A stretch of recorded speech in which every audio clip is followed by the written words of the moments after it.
മക്കളെ നമുക്കൊരു ഉണ്ണിയപ്പം ഉണ്ടാക്കിയാലോ? നമുക്ക് ശർക്കര ഒരുക്ക വെള്ളം വെക്കുകയാണ്. കുറച്ച് വെള്ളം, അധികം വെള്ളം വേണ്ട, ഒരു ഗ്ലാസ് വെള്ളം.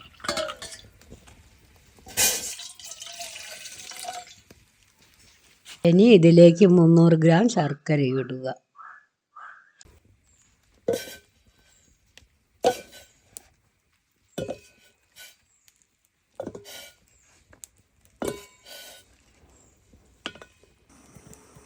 ശർക്കര റെഡിയായി വന്നിട്ടുണ്ട്. ഇനി അതിലേക്ക് കുറച്ച് ഉപ്പിടും. ശർക്കര പാകമായിട്ടുണ്ട്. ഇനി ഇറക്കി വെക്കാം. ഉണ്ണിയപ്പത്തിന് ആവശ്യമായ 400 ഗ്രാം അരിപ്പൊടി എടുത്തു വെക്കുക. ചൂട് തണിയുന്നതിന് മുമ്പിട്ട് അരിപ്പൊടിയിലേക്ക് ശർക്കര പാനീയ ഒഴിക്കുക. എന്നിട്ട് നന്നായിട്ട് ഇളക്കുക. പാകമായ വെള്ളം റെഡിയാണ്.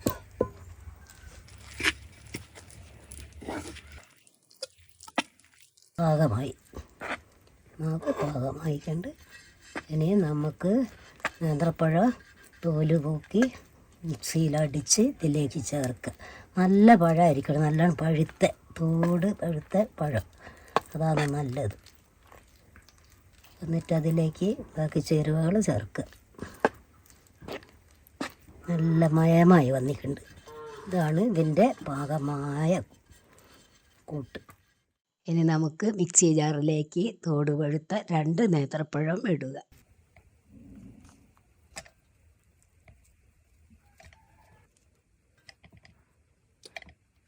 നേന്ത്രപ്പഴത്തിലേക്ക് 100 ഗ്രാം മൈദ ചേർക്കുക.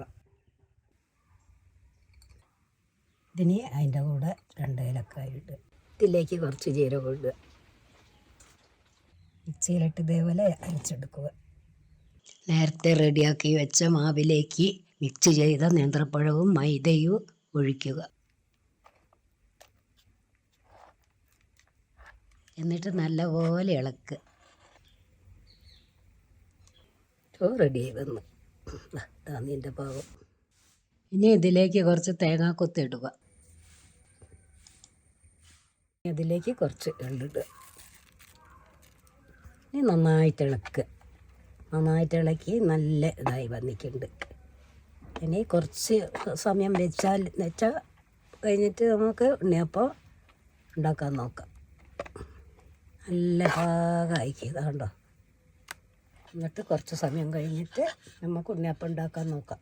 അങ്ങനെ മാവ് തയ്യാറായിട്ടുണ്ട്. ഓരോന്നോരോന്നായി കുയ്യപ്പ ചട്ടിയിലേക്ക് ഒഴിക്കുക. ഉണ്ണിയപ്പം ഉണ്ടാക്കുന്ന ചട്ടി അടുപ്പത്ത് വെക്കുക. ഉണ്ണിയപ്പത്തിന് ആവശ്യമായ വെളിച്ചെണ്ണ ഒഴിക്കുക. ഇനി എണ്ണ ചൂടായിക്കുക. നോക്കാം, കുറച്ചൊന്ന് പാർന്ന് നോക്കുക.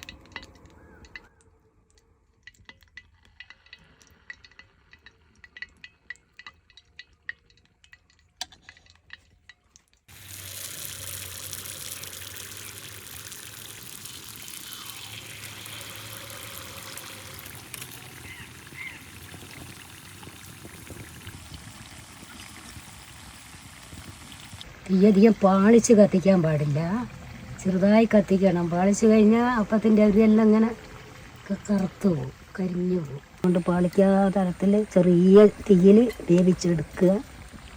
ഏതാണ്ടായി നല്ല ചുവപ്പായി വരുമ്പോൾ നമുക്ക് കുത്തിയെടുക്കാം.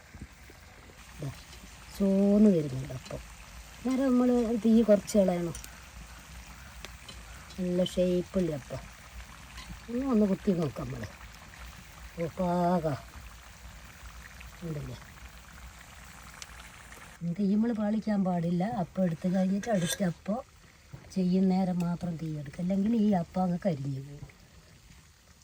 കണ്ടില്ലേ, നല്ല ഷേപ്പില്ലേ, നല്ല ചോന അപ്പം, നല്ല മോഡൽ, നല്ല ഷേപ്പുള്ള അപ്പം. ഞങ്ങൾ ഇതിനെല്ലാം പാട്ട് പാടിത്തരും. നാളെ കുടുംബശ്രീ ക്ലാസ്സെല്ലാം ഉണ്ടാകുമ്പോൾ ഒരു ചെറുപ്പക്കാരെ ഞങ്ങൾക്ക് പാടിത്തന്നു. ഒരു കുഞ്ഞീവിണ്ട്. ആ കുഞ്ഞീവി ശാസ്ത്രീയ സംഘത്തിൽ ചേർന്ന് അങ്ങനെയാണ് അവസാനം പറയുന്നവള്. ശാസ്ത്രീയ സംഘത്തിൽ ചേർന്നിടുന്നേ. നല്ല കഷ്ടപ്പാടെല്ലാം കണ്ട് ശാസ്ത്രീയ സംഘത്തിൽ പോയാൽ രക്ഷപ്പെടാൻ ആൾക്കാരും എല്ലായി നല്ല അടുപ്പത്തിലെല്ലാം ആയിട്ട് എല്ലാവുമല്ലോ. അതാ പാട്ട്. അടുക്കളയ്ക്കുള്ളിൽ കുഞ്ഞീലി ചെന്നടുത്തു തീയൂതി, കണ്ണു രണ്ടും നിറഞ്ഞു, കവിളുകൾ നനഞ്ഞു. ഹലാക്കിലായല്ലോ റബ്ബേ, ഹലാക്കിലായല്ലോ. തീപ്പെട്ടി തിരഞ്ഞവർ മുറികളിലോടി, ഏപ്പടി മുഴുവൻ തലോടി, മൂക്കിൻ്റെ ചമ്പത്ത് പല്ലിയൊന്ന് ചാടി. ഹലാക്കിലായല്ലോ റബ്ബേ, ഹലാക്കിലായല്ലോ. ഓങ്കത്തി പിടിയൊടി കിടക്കുന്നു ചാര, ഉലക്കകൾ രണ്ടും കൂടി ഉരുളുന്നു നീളെ. ഹലാക്കിലായല്ലോ. കടുക് തട്ടി മറിഞ്ഞല്ലോ. ഇതെല്ലാം കണ്ട് യാത്ര കണ്ട് അയാളുടെ ചുണ്ടു രണ്ട് വിടർന്നു. അങ്ങനെയാണ് ശാസ്ത്രീയ സംഘത്തിൽ പോയിടുന്നേന്നറിഞ്ഞു കുഞ്ഞീവി. കഷ്ടപ്പാടെല്ലാം കണ്ടിട്ട് കുറച്ചെല്ലാം തെറ്റിപ്പോയിക്കുണ്ടാകും എന്നോട്, അതെല്ലാം ക്ഷമിക്കുക. ഒരുപാട് പാട്ട് ഞങ്ങൾക്ക് കുടുംബശ്രീൻ്റെ ഓരോരോ യോഗത്തിന് ചെറുപ്പക്കാർ മാഷന്മാരെല്ലാവരും പാടിക്കൊടുക്കുന്നുണ്ട്. ഞാനെല്ലാം എഴുതി വെക്കുകയാണ്. എനിക്കിഷ്ടമാണ്. മക്കളെ, ശാന്തമ്മയുടെ ഉണ്ണിയപ്പം റെഡി ആയിട്ടുണ്ട്. നിങ്ങൾക്ക് ഇഷ്ടപ്പെട്ടാൽ നിങ്ങളും വീട്ടിൽ ചെയ്ത് നോക്ക്. എന്താ അപ്പം ഗംഭീരായിരിക്കും, ഗംഭീരം. അത് എന്താണെന്ന് വെച്ചാൽ നമ്മളെ പാകത്തിനുള്ള സംഗതികളാണ് എല്ലാം ചെയ്തത്. അതുകൊണ്ട് മോശമൊന്നുമില്ല. അപ്പത്തിൻ്റെ ലക്ഷണം എന്താണെന്ന് വെച്ചാൽ പൊന്തിക്കഴിഞ്ഞാൽ അപ്പം വെന്തുന്നു. എന്നാലും നമ്മൾ കുറച്ച് സമയം കൂടി ഒന്നുകൂടി എണ്ണയിന്നിങ്ങനെ കൊണ്ടു നടക്കും. പണ്ടെല്ലാം അമ്മ അപ്പം ചുടുമ്പോൾ ഒന്നും തെറ്റിപ്പോകും. അമ്മ അറിപ്പോയി മക്കളെ, അപ്പം നന്നാകുന്നില്ല നോക്കി നിന്നിട്ട് അതെല്ലാം വെറുതെയാ. ഇതിൻ്റെ കൂട്ട് റെഡിയല്ലെങ്കിൽ വേറെ നോക്കി നിന്നിട്ട്